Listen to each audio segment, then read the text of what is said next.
شب قدر اس کو پوشیدہ کیوں رکھا گیا؟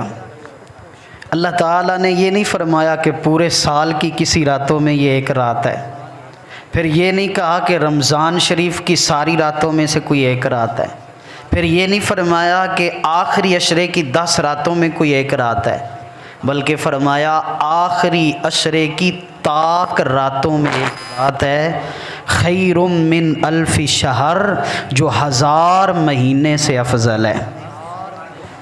آخری 5 راتوں میں اسے ڈھونڈو۔